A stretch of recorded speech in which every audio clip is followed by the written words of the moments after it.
Y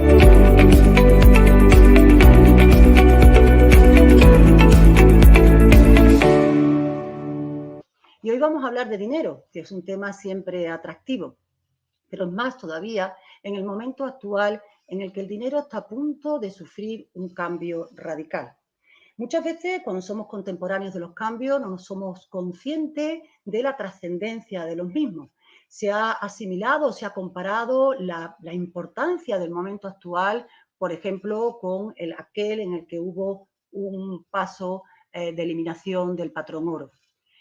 El título de la ponencia es Consecuencias económicas del euro digital. Y muchos de vosotros a lo mejor os habéis planteado que por qué decimos que es tan novedoso eso del euro digital si estamos continuamente utilizándolo.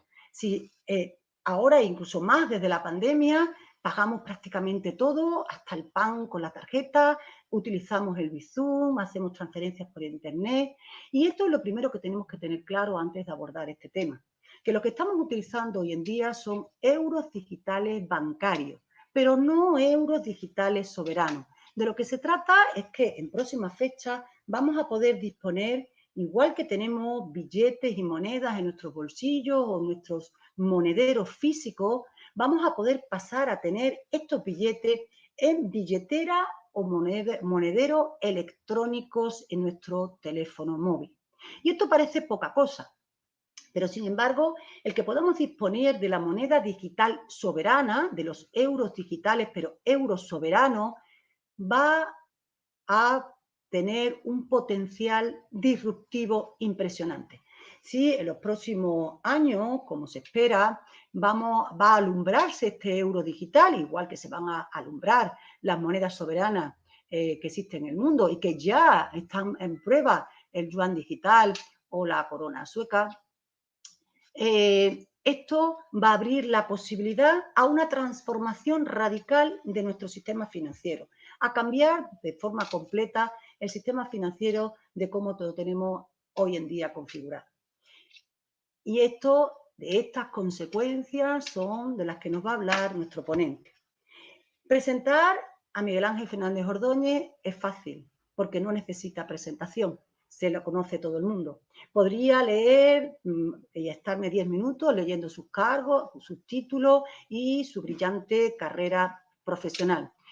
Me lo voy a evitar y voy a resumirlo diciendo que es un currículum brillante, sobresaliente, con una actividad extensa e intensa en el mundo financiero.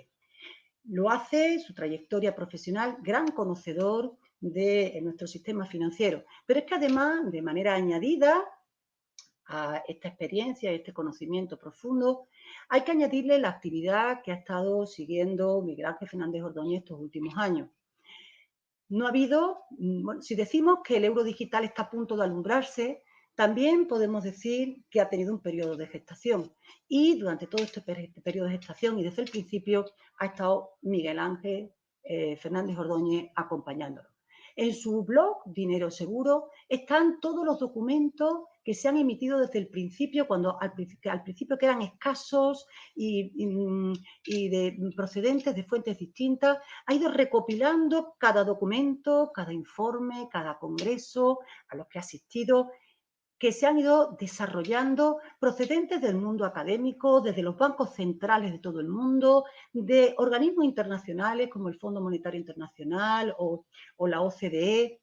Todo lo que se ha hablado, lo que se ha comentado, los foros que ha habido de análisis, congresos sobre el tema que nos ocupa, ha tenido su paso por nuestro ponente. Por eso nos espera un tema apasionante y el mejor ponente para desarrollarlo.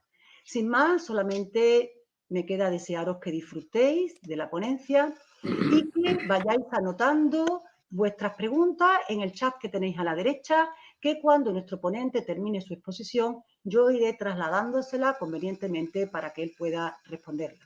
Disfrutar de la ponencia y sin más, Miguel Ángel, tienes la palabra.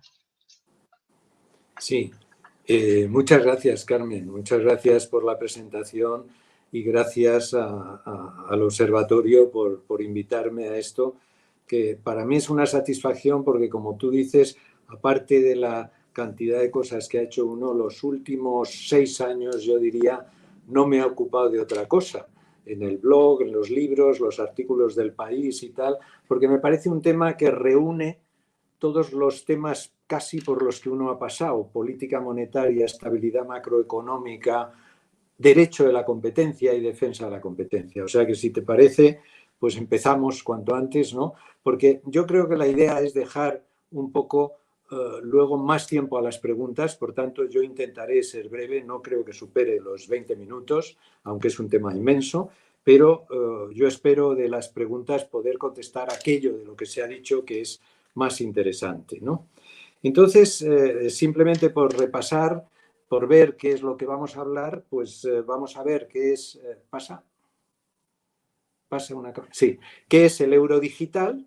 Que, aunque Carmen ha empezado de alguna forma, me parece que es fundamental, porque a pesar de ser un acontecimiento muy importante, no es conocido todavía por mucha gente, especialmente en España, donde, como sabemos, los temas europeos tardan en llegar.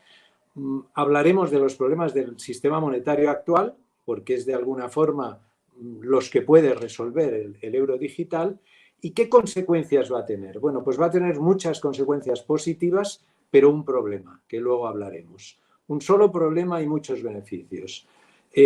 Por ese problema, precisamente, el euro digital va a entrar, yo creo, por los trabajos que estamos viendo, con bastantes limitaciones. No va a poder usarlo, lo va a poder usar todo el mundo, pero no sin límites y no haciendo todo lo que podría hacerse, ¿no?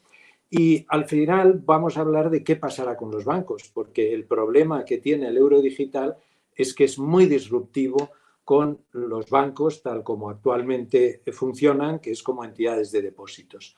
Si tengo algo de tiempo, hablaría al final del euro digital, cómo puede salvar la unión monetaria. Y esto es algo que nos interesa mucho a los españoles, pero no sé si tendré tiempo. O sea que empezamos hablando, pasar la diapositiva, de qué es el euro digital.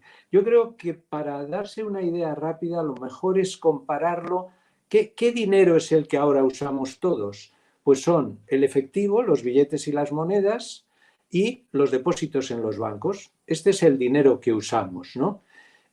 Los euros físicos, el efectivo, tienen una característica que es física, es algo que podemos tocar y cambiar, pero también es interesante saber que es público, que es dinero público, no es privado. Los depósitos en los bancos, en cambio, luego veremos, son digitales, es decir, no los podemos tocar, son anotaciones en computadores, pero son privados, no es dinero público, ¿no? Hay un dinero público que solo pueden usar ahora los bancos y que son euros digitales, en el fondo, que son lo que llamamos los reservas. Es decir, los bancos sí tienen acceso a poder tener dinero público. Y claro, el dinero público, la ventaja que tiene es que es un dinero seguro, que no puede fallar, mientras que el dinero privado es un dinero que puede fallar. El dinero en el futuro, ¿cómo sería? Sería solo euros físicos, los billetes y las monedas. Estos van a sobrevivir mientras la gente quiera usarlos. Y euros digitales significa que todos los depósitos en el BCE y todos los euros públicos, digamos, digitales, los va a poder utilizar todo el mundo. Entonces, vamos a hablar un momento, pasa la diapositiva, de los depósitos en los bancos, porque este es el primer punto que a partir de entrar y de empezar a pensar en un dinero público y digital, es decir, como los billetes, pero en depósitos, digamos, en el Banco Central o algo parecido, los depósitos en los bancos privados tienen unas características muy peculiares que vamos descubriendo a medida, digamos, que esto se está estudiando. En primer lugar, no son depósitos. Es decir, el dinero no está depositado y está dispuesto para que alguien lo pueda sacar. Esto es algo curioso, porque aunque les llamamos depósitos, no son depósitos. El dinero en los bancos privados está invertido y por eso precisamente es por lo que un banco puede sobrevivir, porque lo invierte y de alguna forma obtiene una rentabilidad. Entonces, no son dinero en definitiva, sino que son promesas de devolver dinero. Es decir, así como el dinero físico, los billetes, son dinero, yo tengo un billete de 50 euros y tengo 50 euros, o uno de 100 y tengo 100 euros, si tengo un depósito de 100 euros en un banco, no tengo 100 euros, tengo una promesa del banco de devolver dinero. Y esto es lo que sucedía en el siglo XIX también con los billetes, porque los billetes en su día también eran privados y lo que eran promesas de devolver dinero. Y al final se vio que esto creaba tantas crisis bancarias que se decidió que todo el dinero físico fuera público. En definitiva, ahora, lo del euro digital, el objetivo final es que todo el dinero digital, los depósitos, sean públicos, de tal forma que no podamos tener problemas de que no se devuelve, porque son promesas de devolver dinero. Otro tema interesante y más difícil, y no lo vamos a tratar hoy de entender, es que el dinero digital de los depósitos bancarios está creado por los bancos, no está creado por el Banco Central. Y esto permite de alguna forma y crea problemas. Y entonces, por un lado son privados, pero por otro lado, como el Estado se preocupa de que ese dinero pueda devolverse, lo que ha creado es un aparato de protección inmenso para proteger a los bancos para que puedan devolver el dinero. El Lender of Last Resort, los seguros de depósitos y un montón de protecciones. ¿Qué ventajas tienen los depósitos en los bancos? Pues las ventajas de un dinero digital. Pagos a distancia, seguridad, no puede haber menos robos, servicios asociados para todo el comercio internacional, toda la distancia, ¿no? De hecho, el dinero de los bancos se ha utilizado durante mucho tiempo por su utilidad. Han sido enormemente útil el dinero bancario.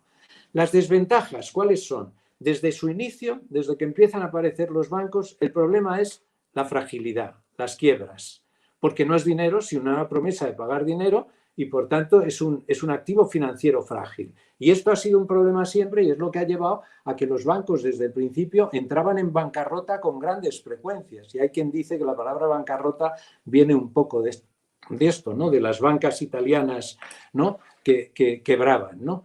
Y otra desventaja, la de que tenemos ahora, es que desde finales del siglo XIX los estados, para evitar que haya estos problemas, van creando una serie de protecciones y regulaciones crecientes para evitar que los bancos entren en riesgo, de tal forma que ahora el problema no es tanto la fragilidad, porque al final está el Estado para salvar a los bancos. Pero eso crea unos problemas que veremos. ¿Puede pasar? Los problemas del sistema actual, monetario y bancario, son tres fundamentalmente. La inestabilidad del dinero, las crisis bancarias, la fragilidad de los depósitos y lo que he comentado, que los estados intentan reducirla aprobando más protecciones y más regulaciones prudenciales a los bancos. Los bancos están súper, hiper regulados, ¿no? Para hacerse una idea, la regulación de Basilea III que se ha incorporado a Estados Unidos y a Europa ocupa con todos sus niveles aproximadamente 2 millones de palabras, que es algo así como 3 Biblias, o sea, la regulación es tremenda. El segundo problema es la inestabilidad macroeconómica. La política monetaria en el sistema actual es indirecta. Los bancos centrales no crean el dinero, lo único que hacen es subir y bajar el tipo de interés para poder, de alguna forma, que los bancos tengan más o menos demanda y, por tanto, creen más o menos dinero. Por tanto, hoy la política monetaria no controla bien la demanda y se ve obligada a intervenir el tipo de interés y entonces tenemos burbujas, recesiones, etcétera, ¿no? Y la más importante ahora, donde la iniciativa privada está dándose cuenta de las posibilidades que se tiene, es que hay una falta enorme de competencia e innovación en las actividades bancarias y especialmente en los servicios de pago. Y ahí es donde hay un montón de iniciativas privadas, algunas que pretenden ser dinero, pero que en mi opinión no pasan de ser más que activos, ¿no? Los criptoactivos, etcétera, pero otras que podrían ser dinero, como la iniciativa de Facebook, de crear Libra, que ahora llama Diem, etcétera. Y por tanto, eso es un problema porque ahora todo tiene que pasar por los bancos están muy protegidos y entonces las innovaciones en el sistema de pagos existen, por supuesto, pero son pequeñas. Pasar. Esto es reforzar lo que he dicho los bancos. Esto es una copia de un índice de la página del libro donde hablo de cómo están de protegidos e intervenidos los bancos. La banca hoy es el sector más protegido e intervenido de cualquier economía del mundo.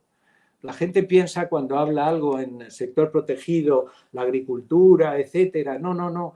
La banca tiene toda esta lista, que yo no voy a entrar, pero podemos entrar, de una prohibición. Solo los bancos pueden tener cuentas corrientes en el Banco Central, seguro de depósitos, soporte de liquidez, inyecciones de capital, resolución especial.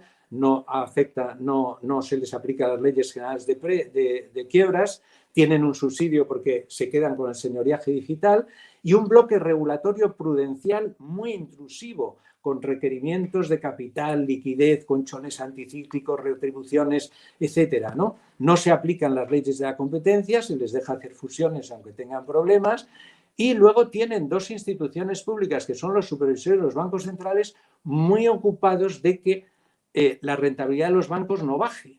¿Por qué? Porque como la rentabilidad de los bancos baje y entren en pérdidas, tenemos problemas de crisis bancarias. Y por tanto es muy importante y el Estado está vigilando continuamente para que no pierdan rentabilidad los bancos privados. Seguir. ¿Qué consecuencias positivas tendría el que todo el dinero fuera público? Es decir, que fueran euros digitales todo y los depósitos bancarios sean sustituidos por depósitos o tokens digitales. Pues justamente los problemas que hemos visto, es decir, el dinero público no entra en crisis. Un billete no entra en crisis nunca. Un billete de 100 euros no puede entrar. Un depósito sí, porque es una promesa de devolver dinero. Una política más eficiente, porque sería el Banco Central el que crearía el dinero y se lo daría o bien a los individuos o bien al Estado. Y por tanto no tendría que pasar a través de la criba de los bancos, que ahora están creando, pero con un problema además, y es que solo crean dinero si crean deuda. Al dar créditos están creando dinero. Y finalmente, más competencia e innovación, porque en el momento en que los euros públicos sean accesibles a todo el mundo, no exclusivamente a los bancos, podrá haber cantidades de empresas de servicios de pago que den servicios de pago y que no sean bancos. Esto ya sucede en uno de los países más adelantados en lanzar la moneda digital, que es en China, donde las empresas de servicios de pago, sobre todo Ant, ¿no?, y Tencent, no sé cómo se llama la otra, son empresas mucho más grandes y mucho más potentes que los bancos en China y no son bancos. Pasamos. Pero el euro digital tiene un problema y es que tiene un impacto en los bancos privados muy potente y muy negativo. ¿Por qué? Porque si ponemos un euro digital que es público, que tiene la posibilidad de que nos den servicios de pago otras empresas, etcétera y tal, y además se le quitan las protecciones a los bancos porque ya no tendrían ningún sentido, porque si yo tengo seguridad, ¿por qué necesito hacer un seguro de depósitos? Si realmente el euro público no necesita un seguro de depósitos. ¿Por qué tenemos que hacer ayudas a la liquidez, como hacemos ahora los bancos? Si es un euro público del Banco Central, el Banco Central no necesita ninguna ayuda de depósitos. Esto llevaría a que los bancos desaparecieran y además de una forma muy rápida, porque sin las protecciones los bancos no existen. Ni existen porque no habría ningún accionista que quisiera ser un accionista de un banco si no tiene las protecciones del Estado, de seguro de depósitos, lender o la resort, inyecciones y tal, pero por el lado de la demanda tampoco. Nadie querría tener un dinero en un banco si sabe que no le van a ayudar, que no tiene seguro de depósitos, etcétera. Luego, por tanto, las protecciones son claves no solo para que los bancos ganen más o menos dinero, sino para que existan. Son protecciones existenciales, ¿no? Y luego veremos las otras dos partes de esta transparencia. Pero eso es si se les deja elegir y se suprimen las protecciones a los bancos. Vamos a pasar. Entonces, ¿dónde estamos ahora? ¿En qué fases del euro digital, es decir, del dinero público? En primer lugar, he hablado de euro digital porque es lo que nos va a afectar a los ciudadanos europeos. Pero esto se está estudiando en todos los bancos centrales importantes del mundo. Se está estudiando en Estados Unidos para hacer un digital dólar, se está estudiando desde hace años en Suecia, se está estudiando en los grandes países, están todos lanzados a estudiar qué hacer, cómo presentar el euro digital. Por tanto, yo veo las fases del euro digital y del dólar digital y de todos, porque todos prácticamente se van a lanzar. Insisto, los más avanzados son los chinos, que ya han empezado incluso la China a experimentarlos, y los suecos, pero la velocidad a la que se está trabajando en este tema es impresionante. La situación actual es: los ciudadanos y empresas no pueden utilizar los euros digitales. Como hemos dicho, los euros digitales existen, pero solo los pueden utilizar los billetes públicos y los depósitos privados. En este momento, ¿qué estamos? En esa fase que pongo en gris de estudios. ¿Se está estudiando qué? Se está estudiando introducir el euro digital, pero de una forma limitada. Se está estudiando introducir un euro digital público, pero de esa forma los ciudadanos y empresas ya podrán utilizarlo, como los bancos, pero se están pensando en limitaciones. Y ahora veremos por qué. Fundamentalmente, o lo podemos avanzar, por lo que hemos dicho. Si ahora introdujéramos un euro digital público y la gente pudiera elegir, pues probablemente se iría de los bancos a tener un euro digital que tiene de alguna forma las ventajas, no solo de la seguridad y tal, y además de alguna forma no estarían justificadas, ¿no?, las protecciones. Entonces, en mi opinión va a haber una tercera fase en la que todos los euros serán públicos. Pero esos estudios de la transición de la introducción limitada a todos los euros públicos están todavía prácticamente en sus inicios. Entonces, pasemos un momento al siguiente. La introducción del euro digital está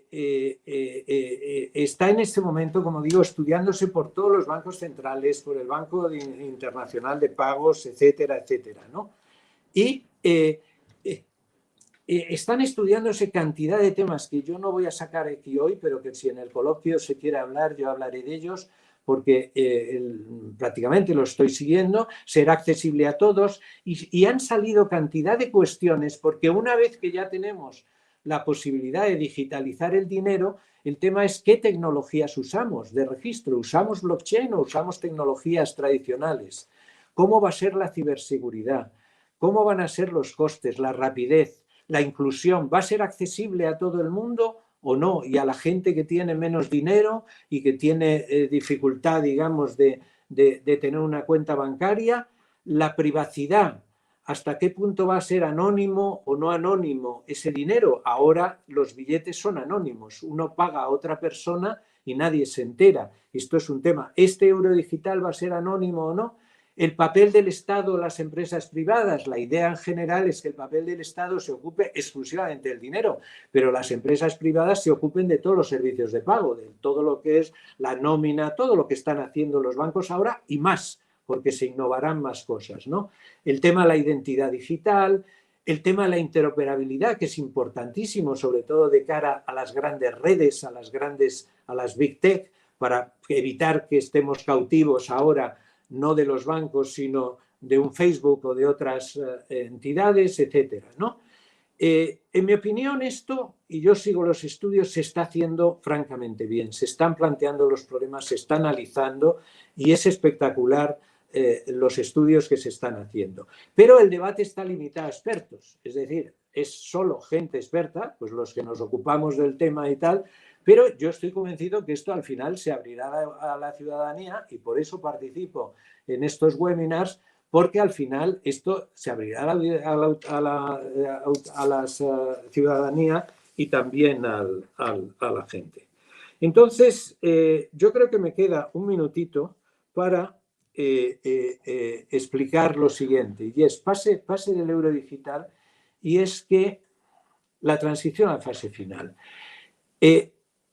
Se va a introducir un euro limitado, es decir, no, yo creo, vamos, porque todavía no está decidido nada, pero por los estudios se va a decir todo el mundo puede usarlo, pero a lo mejor solo 3.000 euros, 5.000 euros, 10.000 euros, pero el resto y tal, para evitar los problemas en los bancos. Y esto es razonable, porque la transformación de los bancos no puede hacerse en un día, ¿no?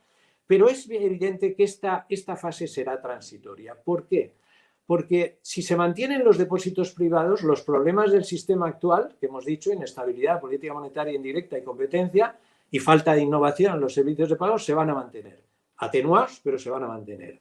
Y luego, ¿qué sucede? Que la gente estará viendo esto y aumentarán las demandas, no solo de la gente, sino incluso de partidos políticos y tal, de suprimir las limitaciones a los euros y suprimir también las protecciones a los bancos privados, porque ya han quedado sin justificación.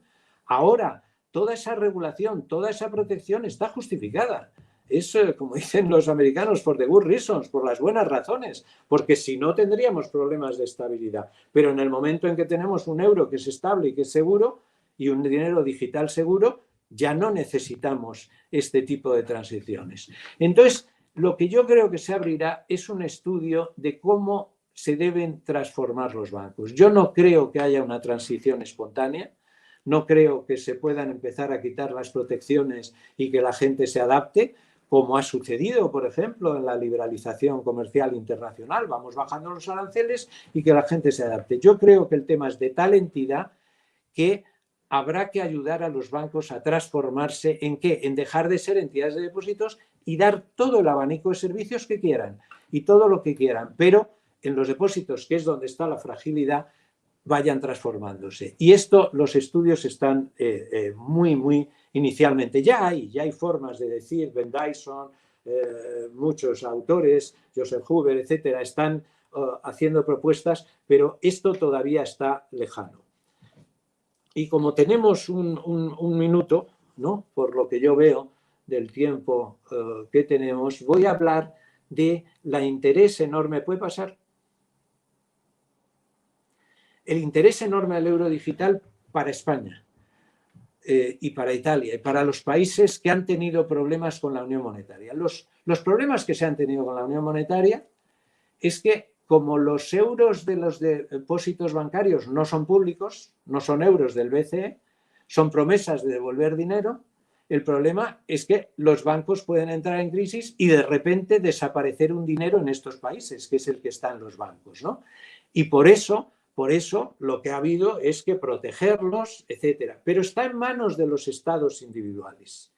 Y los estados individuales ponen la seguridad de sus depósitos, etcétera, etcétera, ¿no? Entonces, lo bueno de tener un euro digital público es que ya no haría falta seguro de depósitos y, por tanto, el seguro de depósitos griego puede parecer ahora que es más débil y el apoyo del Estado pueden someterse a problemas, de tener problemas que no tienen bancos más sólidos, ¿no? Aunque, por cierto, ya vimos algunos bancos alemanes que también necesitaron, como Commerzbank, de apoyos de 30.000 millones de euros, nada menos, ¿no? Pero quiero decir que el que haya un euro público significa que igual que ahora un euro de billetes es igual en Grecia, en Italia, en Alemania o en Holanda, también un depósito digital, también un euro digital sería en su día igual en Holanda, en España, en Italia y tal. Con lo cual tendríamos una unión monetaria sin necesidad de que los estados lo estén respaldando, sino que lo respalda de alguna forma el ser un dinero público del BCE. A mí esto me parece que es un tema, está lejano, está todavía, pero es una de las mayores ventajas que tendríamos para países como España, porque esto lo sufren menos los países que tienen menos deuda, capacidad de alguna forma de ayudar a sus bancos más potente, etcétera. Y con esto, pues yo creo que he acabado. O sea que yo pasaría ya al coloquio. Quizá 10 segundos de publicidad, todo esto que he contado en algo menos de 20 minutos, pues está explicado en el libro que he publicado durante la pandemia y que es de 200 y pico páginas, pero yo creo que está explicado de forma bastante sencilla, porque he hecho un esfuerzo enorme en explicar todo esto de forma sencilla. Y nada más, ya, Carmen, cuando quieras, pasamos a las preguntas. Muchas gracias, Miguel Ángel. Pues tenemos ya algunas preguntas e imagino que la audiencia se animará a seguir completándolas. Y vamos con la primera. Carmelo Tajadura nos pide un poco de cronología. Esa fase primera del establecimiento del euro digital con ciertas limitaciones, ¿cuándo podremos disfrutarlo? ¿Cuándo creemos o cuándo piensa que podrán estar ya al uso? Vamos a ver, esto es como todo. Ahora se está estudiando el euro digital. Yo, como ha contado Carmen, y llevo casi 6 años escribiendo sobre el tema, yo jamás pensé que yo vería que habláramos del euro digital. Por tanto, las cosas se están acelerando de una forma enorme. Pero vayamos a lo que los bancos están diciendo que van a hacer. La primera moneda digital de este estilo parece que va a ser el yuan, la China. China prometió hacerlo a principios de este año y ahora está prometiendo haciéndolo a principios del año 2021. La idea dentro de los otros bancos es que pueda empezar a plantearse esto a finales del año 21, a principios del año 22. En fin, pero esto requiere estudios importantes, ¿no? Es decir, y por tanto empezaremos, bueno, hay países que ya han empezado. Ya no recuerdo si es Birmania o es un país asiático que ya lo ha puesto en marcha, y Bahamas. Es decir, que hay países que ya han empezado con una limitación y tal, pero a disponer, a que los ciudadanos puedan disponer de su moneda digital. Entonces depende porque las cosas ahora van mucho más rápidamente que uno se podría imaginar, ¿no? Bueno, tenemos también otra pregunta de Miguel Yasuyuki Hirota, que nos habla de un documento que ha publicado el Fondo Monetario Internacional en que se menciona la posibilidad de una moneda digital soberana universal a nivel mundial. Y pregunta que si parece viable esta propuesta. Hombre, a mí me parece lejanísimo en el tiempo. Es decir, si estamos hablando de una moneda pública frente a algo privado y que por tanto es frágil, lo que tenemos ahora son los estados, ¿no? Pero es verdad que hay gente que está pensando en eso. Yo creo que el primer paso es que los estados pasen a tener una moneda en que no haya crisis bancarias, que de alguna forma se pueda perfectamente, ¿no?, graduar la política monetaria y no haya estos ascensos enormes de aumento de oferta monetaria y reducción brutales, porque pueden ser de alguna forma más controlados, y que sobre todo mejoremos el sistema de pagos, que es que el sistema de pagos ahora está absolutamente pues en una situación muy, muy alejada de lo que está en los otros mercados, excepto en China, insisto. En China, realmente China ha ido por una vía de tener unos bancos relativamente limitados y pequeños y en cambio tener unas plataformas inmensas, pero inmensas, de pagos, ¿no? Y además lo ha rematado ya, porque antes uno de los problemas que tenía es que el respaldo de estas plataformas era dinero, digamos, privado, y eran activos, etcétera, y ahora tienen que estar respaldados todos por dinero del Banco Central. O sea, ya han dado un paso en que es un dinero absolutamente seguro. Pero ahora China está pensando en montar el que esto pueda abrirse absolutamente a todo el mundo, ¿no?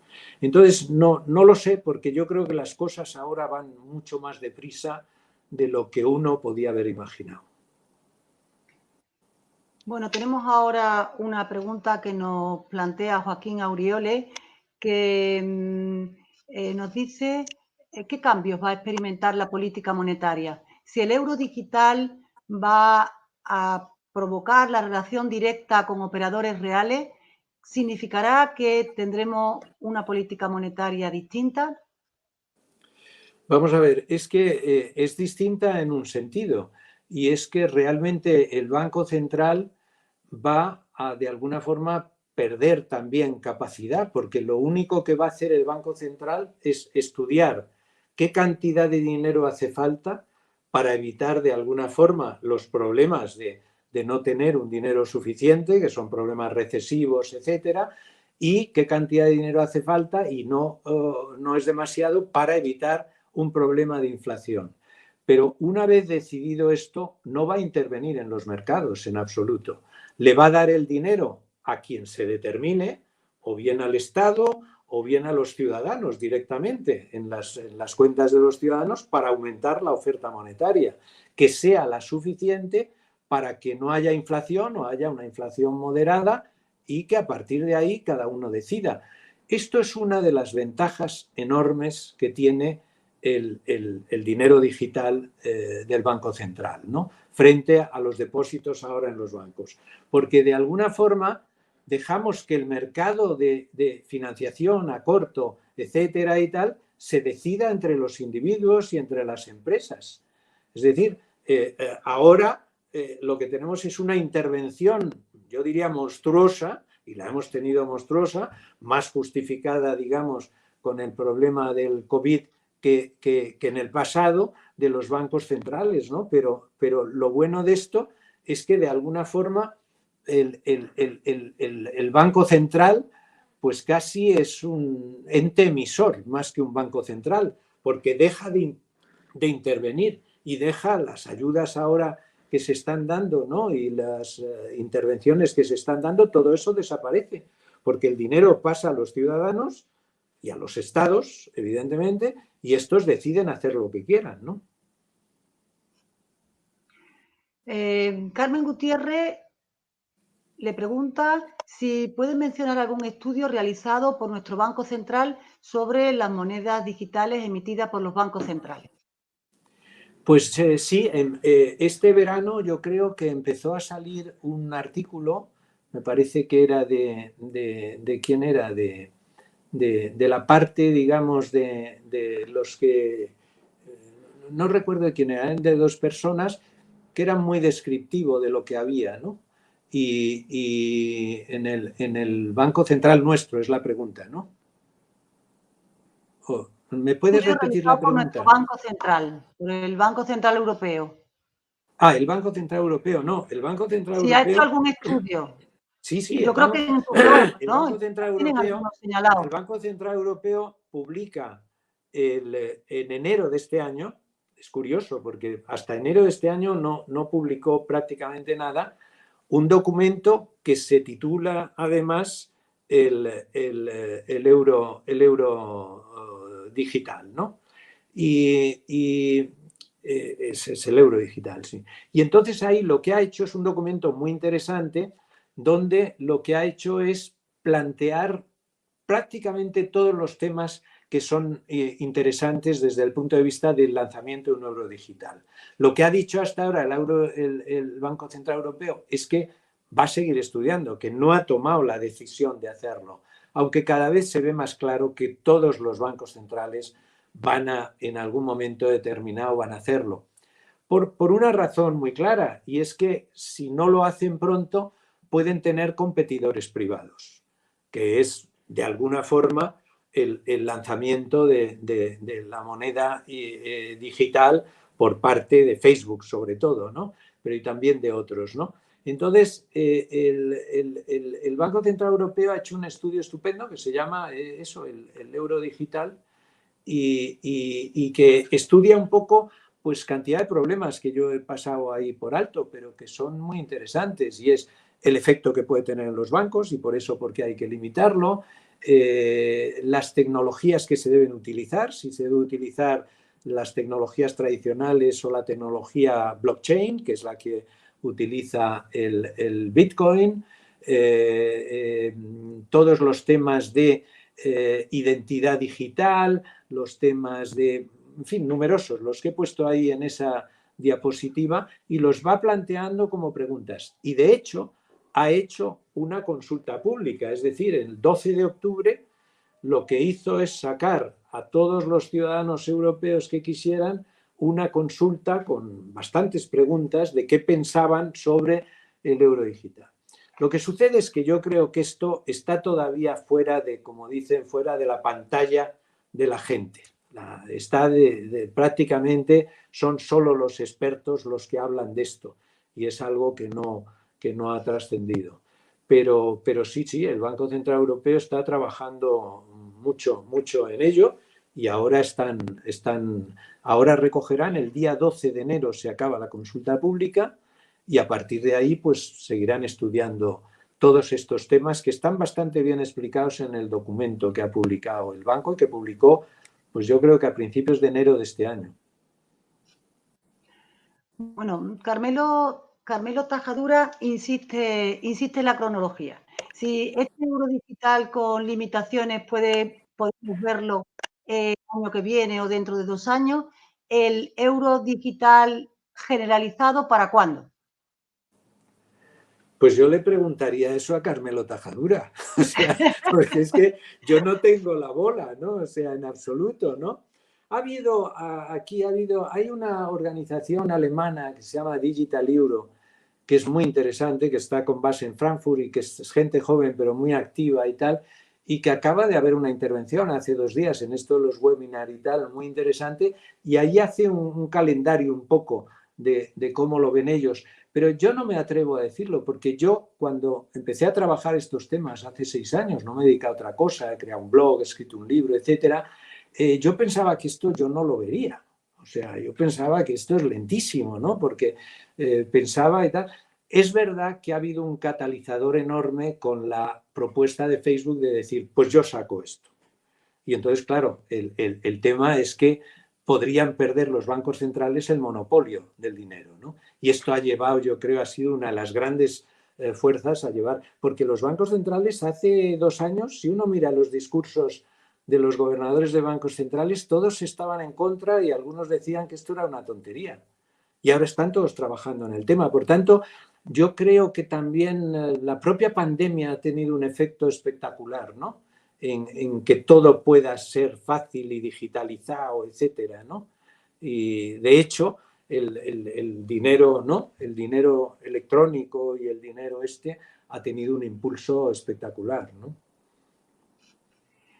Enric Montesa le pregunta, un momento que se me ha ido la pregunta, Enric Montesa le pregunta que cómo encajan las monedas digitales emitidas por los bancos centrales con la reforma del sistema monetario internacional.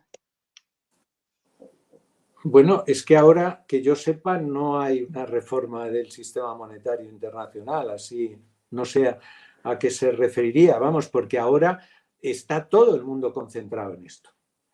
Todos los bancos centrales importantes están trabajando en esto, por supuesto el Banco Central Europeo, pero también con representantes de cada uno de los bancos, el Banco de Estados Unidos, insisto, el de Suecia, que es el que va más avanzado, porque ya empezó a hablar de esto hace casi 3 años. Y es muy curioso, el Banco Internacional de Pagos está siendo activísimo sobre el tema, está llevando todos estos temas Benoît Cœuré, que es con el que yo tuve el placer de estar en el Consejo del Banco Central Europeo, y es una persona extraordinaria, y están trabajando, pero de una forma impresionante, ¿no? Entonces, yo creo que este es un tema. En el Fondo Monetario hay gente importante que está hablando del tema y que lo está estudiando, como es, por ejemplo, Tobias Adrian, ¿no? Que él es más partidario de lo que llaman el synthetic, ¿no? CBDC, porque yo he utilizado la palabra eurodigital, pero la palabra que se está utilizando en todo el mundo es CBDC, Central Bank Digital Currencies, es decir, los dinero digital emitido por el Banco Central, no el dinero digital emitido por los bancos privados. Y esto ahora está teniendo, bueno, yo tengo un blog, que lo comentaba antes Carmen, ¿no? Que inicié en el año 2018 para hablar de estas cosas y donde he ido recogiendo todo lo que se escribía. Ahora yo es que tengo el problema de l'embarras du choix, porque es que no sé qué colocar en el blog, porque todos los días aparece algún estudio ya de empresas privadas que estaban antes fuera, de todo tipo, ¿no? De universidades, el MIT, por ejemplo, está siendo muy activo, Stanford, cantidad de estudios. De repente se ha convertido esto a nivel de expertos, porque es evidente que la gente todavía no habla de ello, ni entiende, ni tal, ¿no? Pero se ha convertido en un tema de estudio impresionante, impresionante. Bueno, pues ahora nos plantea Macester Pinama, nos plantea y saca a relucir una de las cuestiones que siempre se aducen contra que prospere lo del euro digital, y es si iba a escasear el crédito, que cómo iba a fluir el crédito al sector privado en un sistema sin dinero bancario. Yo creo que es un tema importante porque vamos a ver, el crédito, por decir así, la financiación, de alguna forma, que tenían prácticamente los bancos en un conjunto, a lo largo de estos años cada vez los bancos han tenido menor importancia, ¿no? Por ejemplo, en Estados Unidos ya están por debajo del 20%. La mayoría de la financiación es mercado, es de otro tipo, etcétera, ¿no? En Europa no, en Europa es mucho mayor y en España es mucho mayor, ¿no? Entonces, ahí ya hay algo que, digamos, se está haciendo. Pero es evidente que todavía, incluso en Estados Unidos, para grandes empresas, para tal, pero para pequeñas empresas y para familias, los bancos siguen siendo el mayor financiador, ¿no? Entonces, ¿qué va a pasar con esto si no hay bancos, ¿no? Pues es por la misma razón que creo yo y predico que se debe hacer una transición gradual. Es decir, si mañana le quitamos toda la protección a los bancos, pues evidentemente a ver cómo conseguimos un crédito, etcétera y tal, ¿no? Pero si se va dejando al mercado, y si se va dejando al mercado que funcione, porque claro, ahora con las protecciones inmensas que tienen los bancos, porque ningún otro tiene derecho a que le financien, ¿no? Como le están financiando los bancos centrales a los bancos, nadie tiene derecho a una cobertura total del Estado, ¿no? De un seguro de crédito de depósitos, etcétera y tal, ¿no? Entonces, en el momento en que se vaya organizando una transición ordenada de tal forma que se vaya reduciendo la función de los bancos, pero se vaya abriendo la posibilidad de que estas cosas se hagan por financiación vía mercado. Hay algo de esto, es decir, algo de esto está empezando. Han empezado una serie de plataformas y algunas, bueno, pues algunas tienen pues balances, bueno, relativamente importantes, ¿no? Mayores que algunos bancos españoles, ¿no? Pequeños.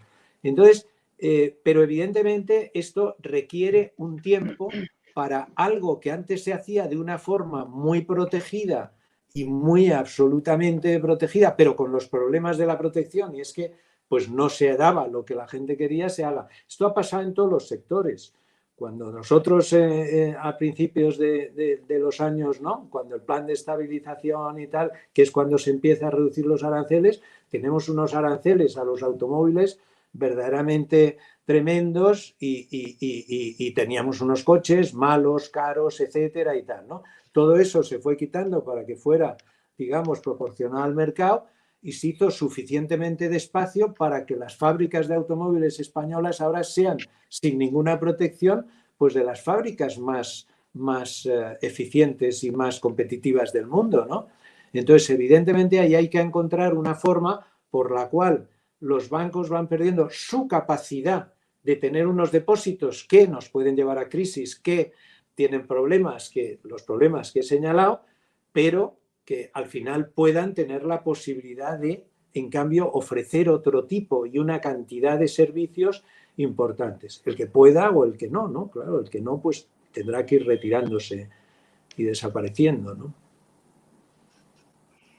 Bueno, Ignacio Martínez, que nos hizo un comentario, pero yo no adiviné la pregunta acerca de la relación con los depósitos según la Escuela Austriaca de Economía. Si quieres, Ignacio, reformula tu posición y tu pregunta, pero que también nos traslada esta otra, en que nos pregunta si considera que el sistema bancario reduciría su peso con el euro digital y que si pasaría a especializarse en lo que hoy serían los servicios de inversión o banca privada.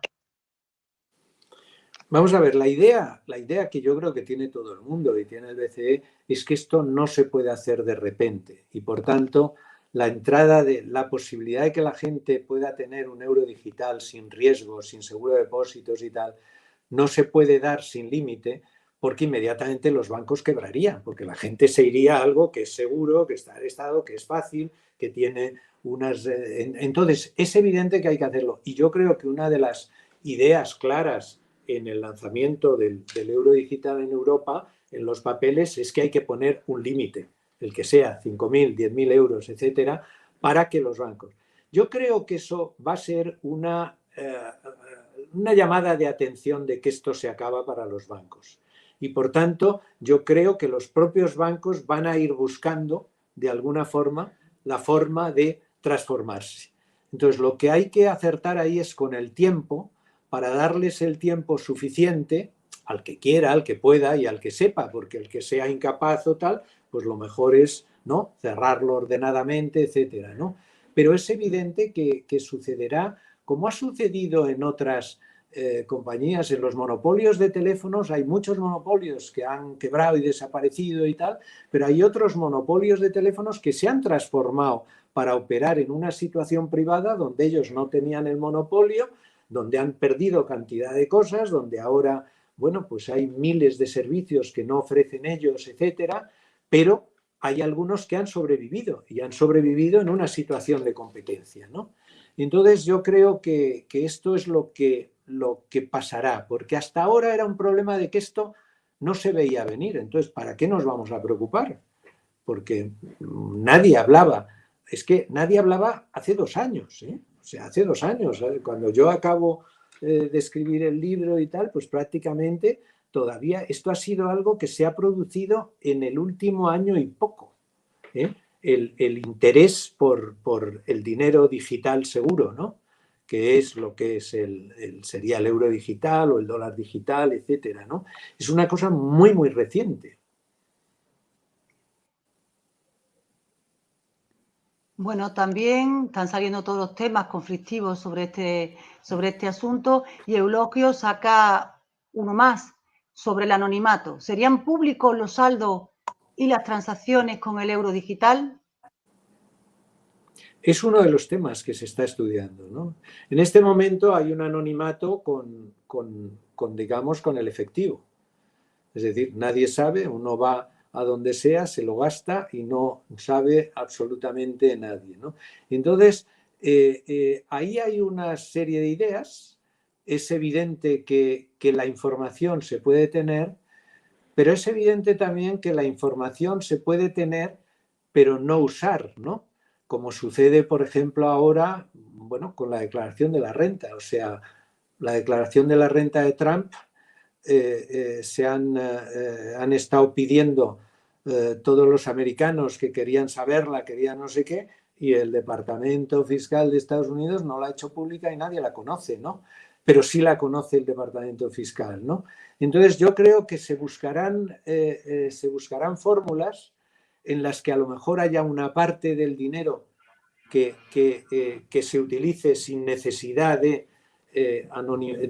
dar y que sea un dinero anónimo, pero claro, tiene que ser pequeño, porque el problema es que si eso es mucho, tenemos los problemas del anonimato, de la financiación del terrorismo, etcétera, de toda una serie de problemas graves, ¿no? Que de hecho es lo que tenemos ahora. Es decir, ahora todo lo que no es dinero físico, todo lo que está en los bancos, se sabe perfectamente por todos por la mayoría de los estados, ¿no? Desde luego Suecia, desde luego España y desde luego no sé qué, tienen acceso al resto. Ahora, esa parte de dinero que ahora es anónima y que bueno, pues que a lo mejor la sociedad requiere que siga siendo anónima, se están buscando fórmulas para tener un euro público, ¿no?, pero a la vez que sea en pequeñas cantidades o en cantidades relativamente reducidas anónimo, y en cambio sea perfectamente conocido, para evitar todos los problemas de criminalidad, etcétera y tal, que hay dentro de las transacciones económicas, ¿no? Carmen Gutiérrez nos pregunta sobre nuestro supervisor, sobre el Banco de España, que si se ha pronunciado sobre el CBDC, sobre las monedas digitales emitidas por los bancos centrales. Bueno, el Banco de España ha empezado a sacar algún artículo sobre ello, como he comentado, ¿no? Y evidentemente está trabajando porque el eurosistema funciona, evidentemente con Frankfurt, ¿no?, pero también con cada uno de los bancos centrales. Y hay varios funcionarios españoles que están trabajando en este tema. O sea que el Banco Central, el Banco de España está trabajando sin duda, ¿no? En cuanto a la publicación de artículos y tal, bueno, pues casi todos los bancos nacionales publican relativamente poco. Es decir, el documento más importante es el documento del Banco Central Europeo, pero bueno, el Banco de España también ha empezado a hacer, y desde luego, vamos, me consta que está trabajando activamente con el Banco Central Europeo, ¿no? Donde tienen y donde se reúnen todos los expertos de todos los bancos, ¿no? O sea que sí lo está haciendo, ¿no? Es verdad que también yo creo que hay una cierta, siendo como es los bancos de España, no es el Banco Central ni el Banco de Francia y tal, un cierto respeto al Banco Central Europeo, que es el que debe liderar el tema y el que debe ir haciendo públicas las cosas, ¿no? Pero ya ha empezado también, algunos artículos se pueden ver en el boletín del Banco de España. Ahora Ross nos saca el tema de la seguridad y nos pregunta si el euro digital va a ofrecer más seguridad que los grandes competidores digitales. Imagino que está hablando de por los sucesos que ha tenido Facebook y otras grandes plataformas digitales. Hombre, yo diría que eso tendrá el máximo, porque los medios de alguna forma de un banco central son muy potentes. O sea que ahí, como siempre, de hecho, bueno, pues los billetes ahora, por ejemplo, del Banco Central Europeo son los menos falsificables que existen casi en el mundo, ¿no? Es decir, que ahí depende de lo que quiera uno gastar, y yo creo que ese es un tema evidentemente importantísimo en el que hay que gastar su dinero y tener las mejores tecnologías y las mejores posibilidades en caso de accidentes, etcétera, porque es muy importante. Eso ahora lo es, evidentemente, lo es. Ahora, lo que sí se puede decir es que funcionará mejor que ahora, porque ahora gran parte del dinero está en los bancos privados. Y los bancos privados no tienen la potencia de seguridad que puede tener un Banco Central Europeo. O sea, que estaremos mejor, seguro. Ahora, es evidente que es un camino, el de la seguridad, que es un camino inmenso, pero desde luego estaremos mejor. Es decir, ahora es evidente que de repente los bancos se cae el sistema, se cae no sé qué y tal. No mucho, yo creo que funciona muy bien, ¿no? Pero hay más problemas que los que habrá cuando uno tenga absolutamente todo, ¿no? Y estará y habrá sistemas de replicar y sistemas, bueno, de alguna forma, los llamados competidores, estos de los Bitcoin y tal, tienen sistemas de seguridad que se podrían de alguna forma copiar también, ¿no? Por su aspecto descentralizado, etcétera. Pero en fin, es un tema interesante, ¿no? No es un tema que afecte a la economía, ¿no? No es un tema, pero es un tema importante. García Moreno nos habla del efecto del euro digital en la banca y nos dice que si con este adiós a la banca desaparecerá, se reinventará su modelo de negocio. ¿En qué nuevos sectores pondrá el foco la banca? Pues no lo sé. Y además yo creo que no es la banca. Cada uno de los bancos tomará unas decisiones, ¿no? Y es decir, si por ejemplo hay un autor alemán, un economista que quizás es de los mejores economistas del mundo, que se llama Brunner, que es de los pocos académicos que se ha preocupado de este tema, ¿no? Y tiene un artículo, un paper interesante sobre la equivalencia del dinero público y privado, donde él da una solución, digamos, que es que si él dice que no habría demasiado problema en no poner límites, ¿no? Cosa que yo creo que hay que tomarse con una cierta cautela, porque lo que dice es en el momento en que los bancos perdieran los depósitos porque se fueran al Banco Central, el Banco Central podría darle por la misma cantidad un préstamo y por tanto no sufrirían los bancos, ¿no? Entonces, yo creo que predecir el futuro, como decía el no sé qué cómico, predecir es muy complicado, pero predecir el futuro ya es complicadísimo, vamos.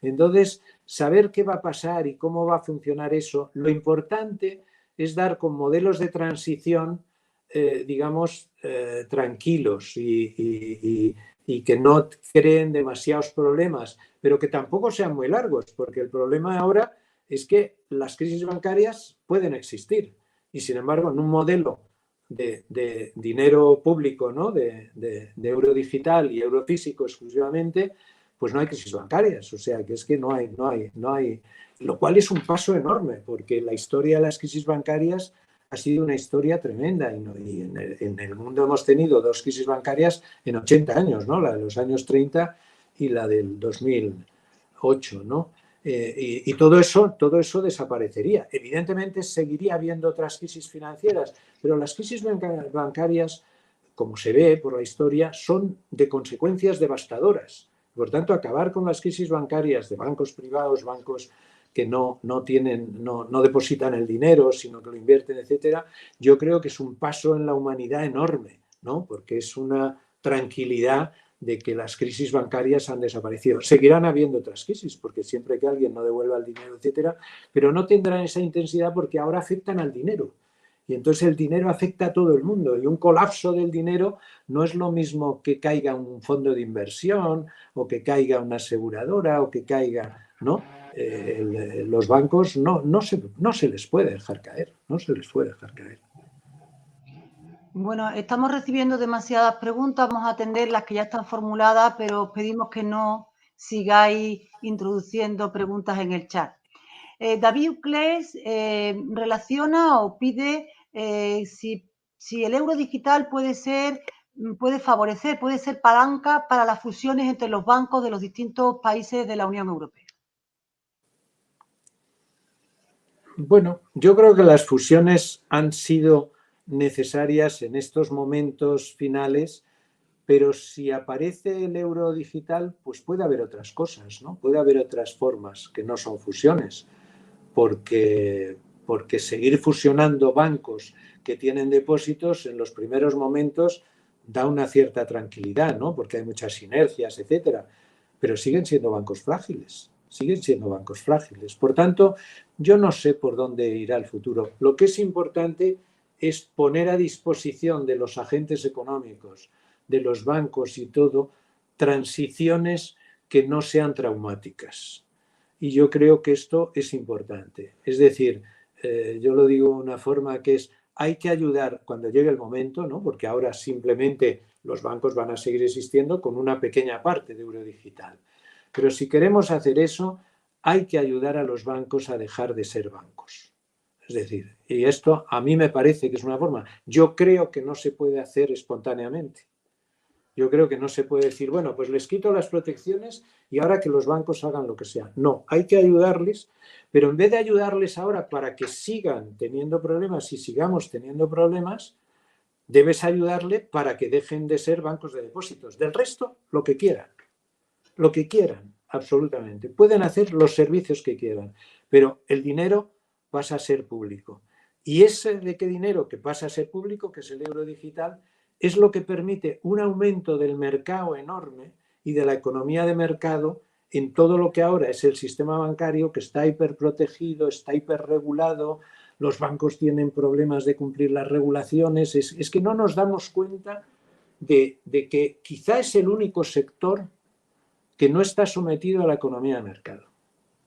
Es decir, porque no está sometido, porque está lleno de protecciones y lleno. Entonces, eso es un salto tan importante como el que han dado los países comunistas, que tenían sus sectores de producción real no sometidos a la economía de mercado. Y claro, eso hemos visto que se ha hecho mal, por ejemplo, en Rusia, de repente, dejando a todo el mundo y haciendo lo que sea, y se ha hecho muy bien en China, donde se ha hecho gradualmente, primero la agricultura, luego no sé qué, etcétera, ¿no? Entonces yo creo que aquí habría que convertir en los bancos el que dejaran todas estas actividades, pero con unos programas de alguna forma que no fueran brutales, que no fueran, porque al final si no lo van a pagar los propios ciudadanos, ¿no?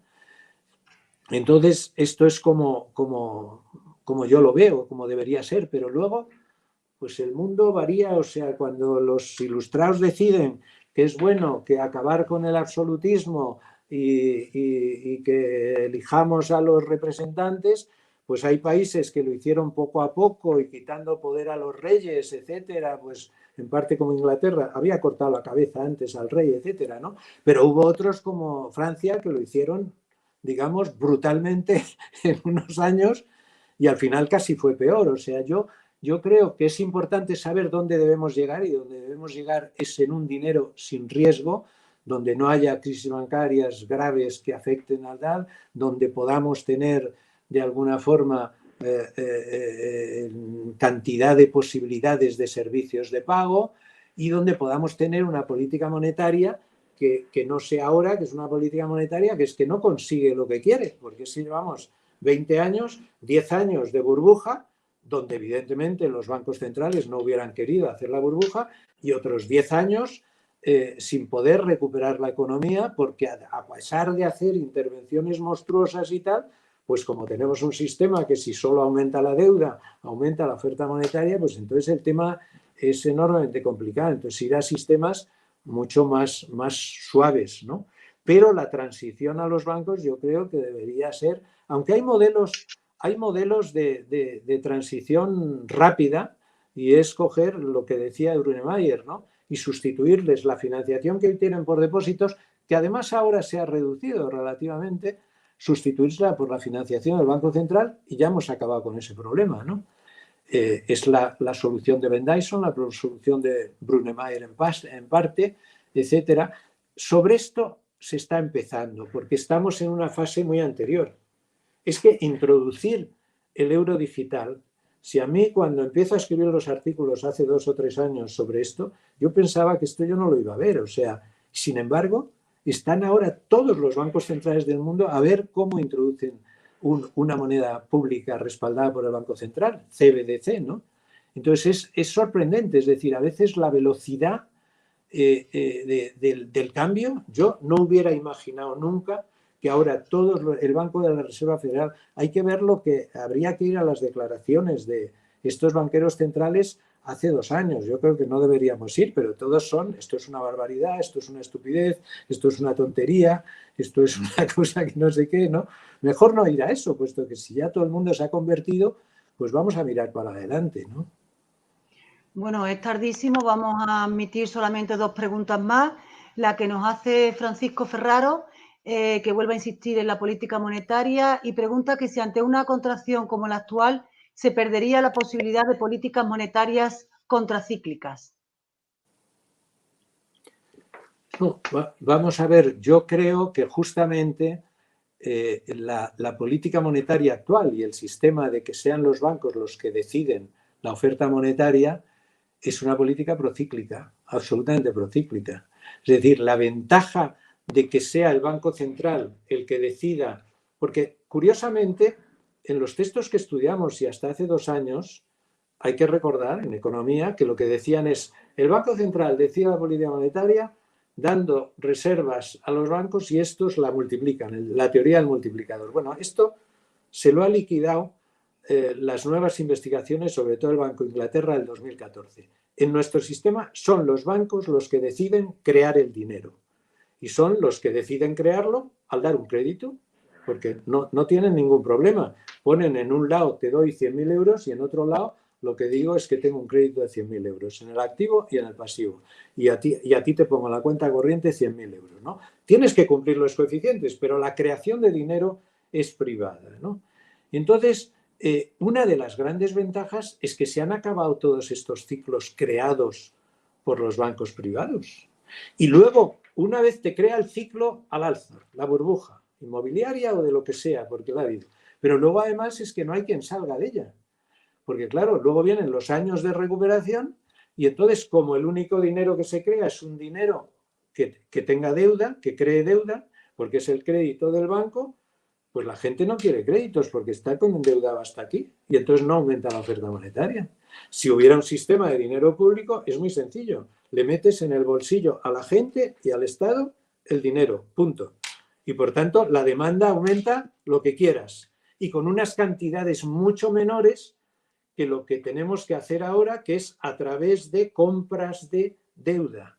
Y por tanto, de nuevo, aunque ya no es a través del banco, sino a través de compras de deuda en el mercado, pero siempre es aumentando, bajando, digamos, los tipos de interés, aumentando los valores de la deuda enormemente, que es lo que hemos hecho ahora, pero la ventaja de esto es que al revés, es decir, es que lo bueno de esto es que reduce las crisis.